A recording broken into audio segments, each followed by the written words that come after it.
रहस्यमयी हवेली का भूत। गर्मी की छुट्टियों में अमित और उसके दोस्त एक गांव घूमने गए। गांव के बाहर एक पुरानी हवेली थी, जिसके बारे में कहा जाता था कि वहां भूत रहता है। गांव के बुजुर्गों ने उन्हें वहां जाने से मना किया, लेकिन उनकी जिज्ञासा इतनी बढ़ गई कि उन्होंने तय किया कि रात में वहां जाकर रहस्य जानेंगे।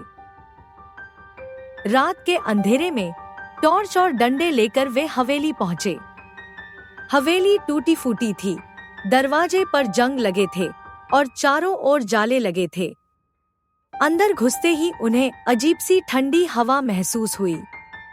अचानक ऊपर की मंजिल से किसी के चलने की आवाज आई। ये हवा से भी हो सकता है, रोहन ने कहा, लेकिन उसकी आवाज खुद कांप रही थी।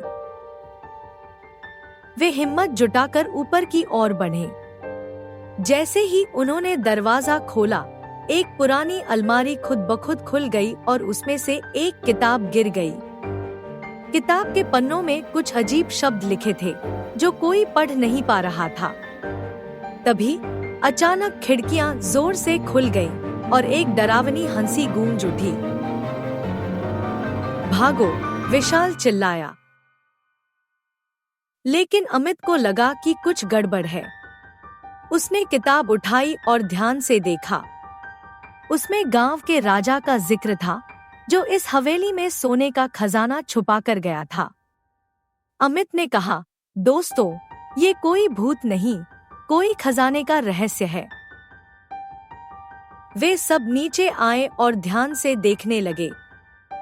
फर्श पर एक पुराना नक्शा पड़ा था।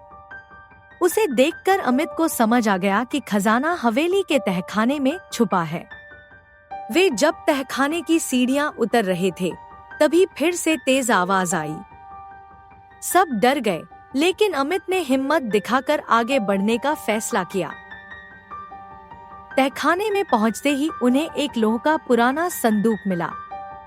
उन्होंने मिलकर उसे खोला और अंदर सोने चांदी के सिक्के भरे थे। तभी अचानक पीछे से गांव के बुजुर्ग रामलाल काका आ गए। बच्चों, तुमने हवेली का रहस्य खोज लिया, उन्होंने मुस्कुराकर कहा। यह खजाना राजा के परिवार के नाम था, लेकिन पीढ़ियों तक किसी ने इसे खोजने की हिम्मत नहीं की।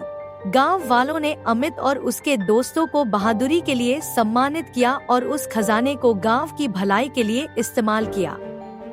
अमित और उसके दोस्तों ने सीखा कि डर हमेशा सच नहीं होता और हिम्मत से हर रहस्य सुलझाया जा सकता है।